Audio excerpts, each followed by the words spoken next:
Our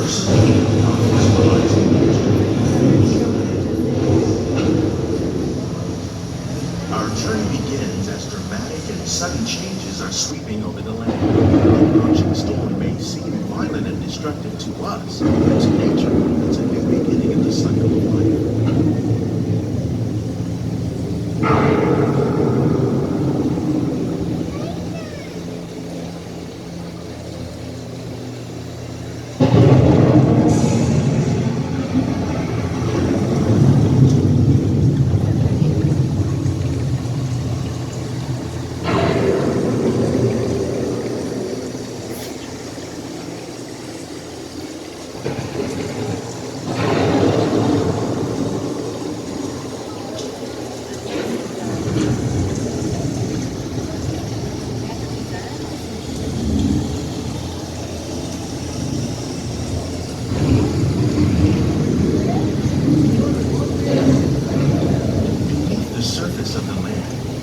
Trap water from the flowing mud, extracting precious nutrients and minerals.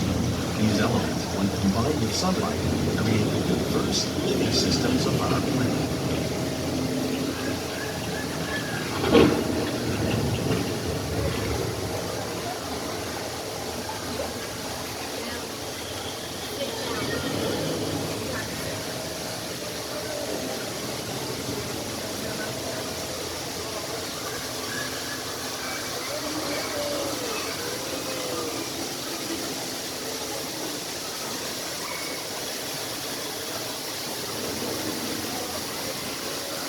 One of those living systems is the rainforest, home to the most amazing concentration of life on our planet.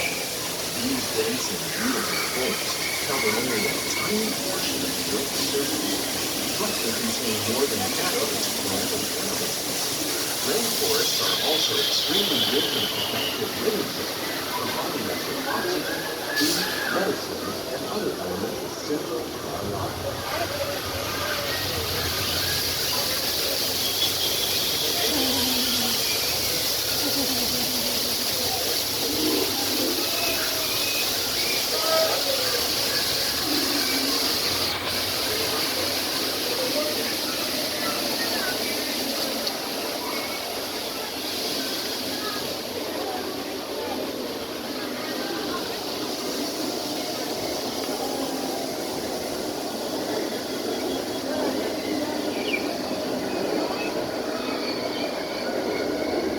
In the desert, nature has created a very different and no less beautiful living system. And while this arid landscape may seem lifeless, it is very much alive. The plants and animals that have learned to survive in these harsh conditions make use of what little water they can find and avoid the scorching rays of the relentless sun.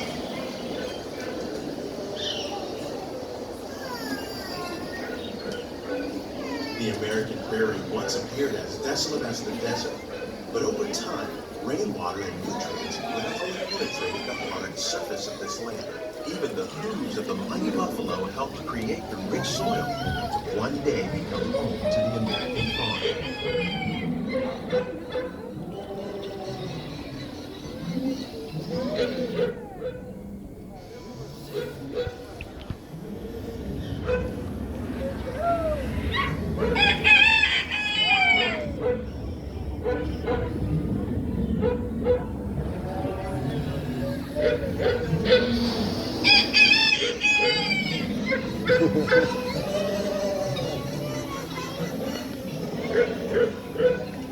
Of all the forces at work on the land, humans have had one of the most profound effects. The need to produce food for a growing world led to the enormous use and sometimes overuse of the land. In our search for more efficient ways to grow food, we often fail to realize the impact of our methods.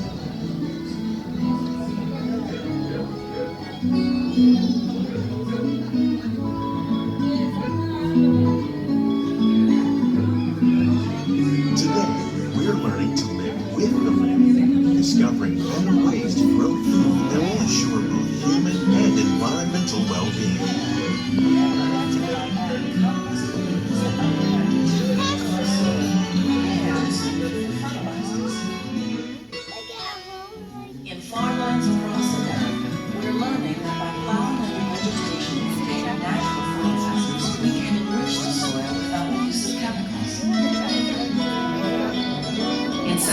Arabia and Mexico, we're learning to produce food on desert seacoasts by developing and planting crops that thrive on saltwater. Here at EPCOT, we're learning to reduce the need for pesticides by using natural predators like ladybugs and wasps to control pests. In Japan, we're learning that by adding composted leaves and other plant material to our soil, we can reduce the need for fertilizers. In farmlands across America, we're learning that by plowing under vegetation containing natural fertilizers, we can enrich the soil without the use of chemicals. In Saudi Arabia and Mexico, we're learning to produce food on desert seacoasts by developing and planting.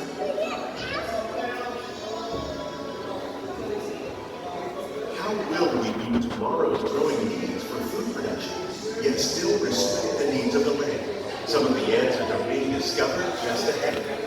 To help us maintain these carefully controlled ecosystems, and for your safety, please remain seated in your boat at all times.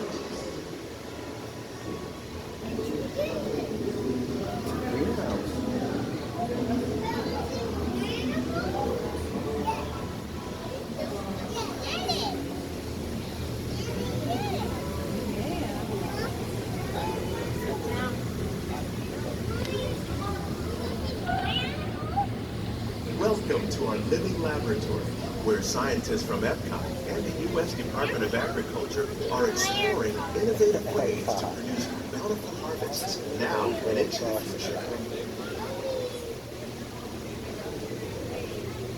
That's what we need to do. The tropics are home to the greatest diversity of plants on the planet. Many of these, like papaya, bananas, cacao, coffee, and rice, are well known around the world. These are just a few of the edible plants that have been an important source of nutrition for people living in the tropics. Many are rich in vitamins and minerals, while others are well adapted to growing in less than ideal conditions. Some, like the water lily, thrive in wet, swampy areas and waterways. All parts of this plant, even the flower petals, are edible. The starchy root of the plant has long been used to make flour for baking.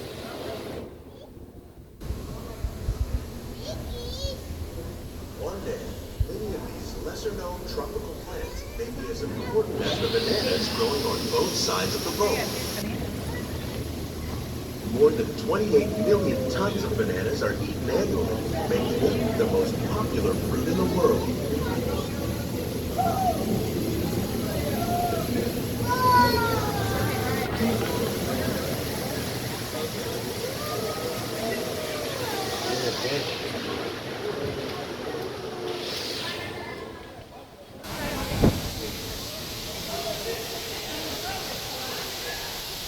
When you mention farming, you probably don't really fish, but fish farming, for us, accounts for nearly half of all seafood globally. And catfish, like the ones you see here, are three of the most popular crops raised by fish farmers. The sustainable system we're using here recycles the water in the tank. As a result, we're able to save millions of gallons each year. Our small fish farm produces nearly 5,000 pounds of fish each year to serve in restaurants around Walt Disney World.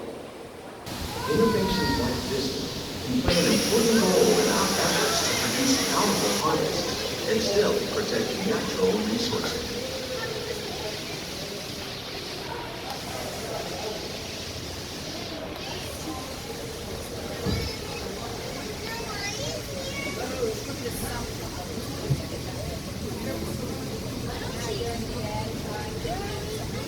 While there are more than 50,000 edible plant species in the world, most of us are only familiar with the handful that make up our everyday diet. The common grains growing here, wheat, maize, sorghum, and millet, plus rice, account for nearly 2/3 of our global Shaped like consumption. Mickey. Learning how to increase yields of these staples is an important goal of research around the world.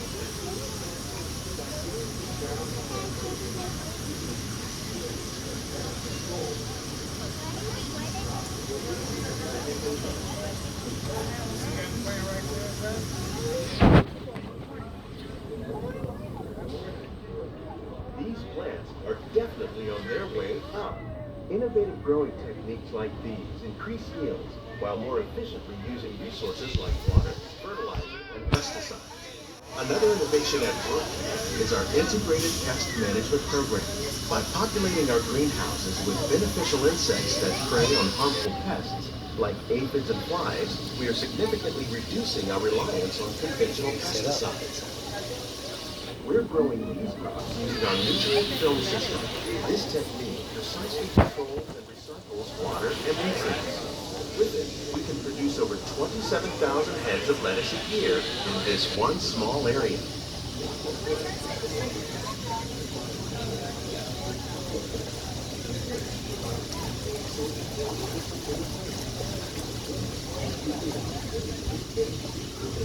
Look at all those tomatoes up there.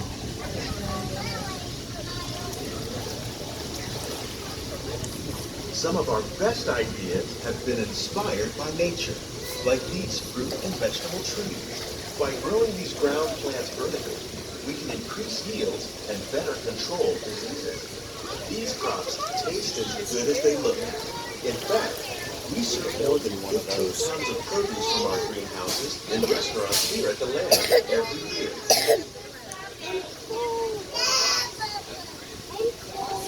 We'll be done in a minute.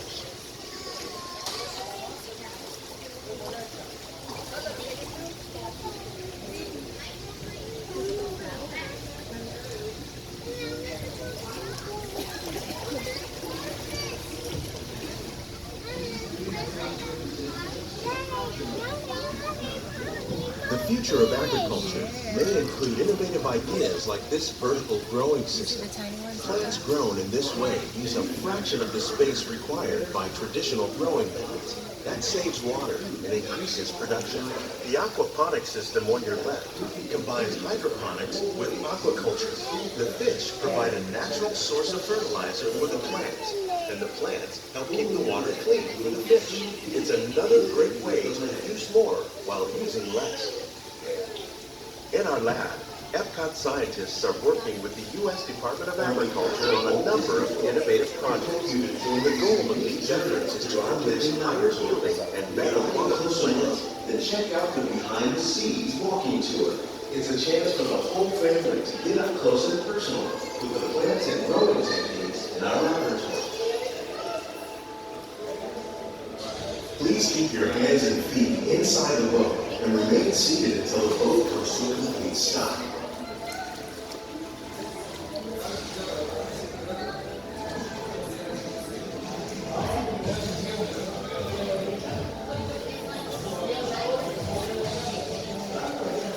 These greenhouses represent just a fraction of the work being done worldwide to produce bountiful harvests for our growing population. Scientists, farmers, and even backyard gardeners are doing their part to improve the quantity and quality of foods that we all rely upon. Together, we can continue to find more ways to increase food production and protect our